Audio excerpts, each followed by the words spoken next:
Patas railway station येथील जे दादर आहे त्या दादरबाबत मांडवगण फराटा कानगाव बाबळसर बुद्रुक गणेगाव शिरसगाव काटा तांदळी इनामगाव या भागातील अनेक प्रवाशांना रेल्वेसाठी जाण्यासाठीचा जो अतिशय महत्त्वाचा प्रश्न हा कानगावकरांनी लावून धरला आहे, त्याबाबत कानगावकर यांची प्रतिक्रिया आपण घेत आहोत।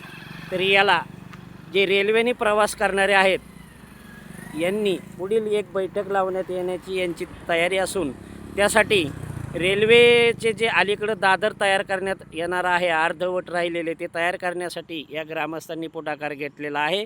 तरी या ग्रामस्थांना आपल्या भागातूनच कानगावपेक्षा जास्त प्रवासी हे इतर 8 ते 10 गावातील असल्यामुळे यांना जर आपण सपोर्ट केला सहकार्य केलं तर ही उशिरा होणारं काम अति तात्काळ होऊ शकतं।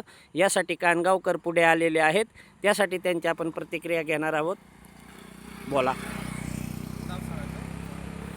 मी संभाजी फडके कानगाव हां दौंड तालुका ग्राहक संरक्षण समिती अध्यक्ष। हां मी या निमित्ताने विनंती करतो की पाटस रेल्वे स्टेशनवरून कानगाव आणि कानगाव पंचक्रोशीतील सर्व आणि आपण सांगितल्याप्रमाणे मांडवगण शिरूर 10 ते 15 गावांना याचा उपयोग 10 होतो। ते 15 गावांचे जे विद्यार्थी असतील ग्रामस्थ असतील ते दररोज हजारोच्या संख्येने पुणे येथे शाळेच्या निमित्ताने नोकरीच्या निमित्ताने अनेक ठिकाणी हे प्रवास करतात। याच्यामध्ये रेल्वेच्या अलीकडे ठिकाणी रेल्वेच्या 4-4, 5-5 गाड्या म्हणजे रेल्वे लाईनवर 2-2 गाड्या तर किमान थांबलेल्या असतात दररोज।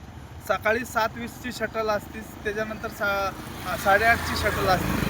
त्याच्यासाठी या अलीकडे पुरेसा दादर नसल्या कारणाने त्या रेल्वे खालून प्रवाशांना वृद्धांना जाये करावं लागते, त्याचा अतिशय त्रास याचा फटका मांडवगण फराटा येथील एका महिलेलाही बसलेला आहे। अशा अनेक घटना यापूर्वी घडलेल्या आहेत, इथून पुढे घडू नये त्यासाठी आणि ह्यांचा सर्वांचा त्रास कमी व्हावा यासाठी ताबडतोब अलीकडील दादरचा जो भाग आहे उर्वरित अर्धवट राहिलेलं दादर त्वरित पूर्ण करण्यात यावं अशी मी सर्व ग्रामस्थांच्या वतीने विनंती करीत आहे। कानगावकर सर्वप्रथम पुढे आले, आपणास हे पुढे येण्याची कसे काय सुचले? बोला बोला बोला।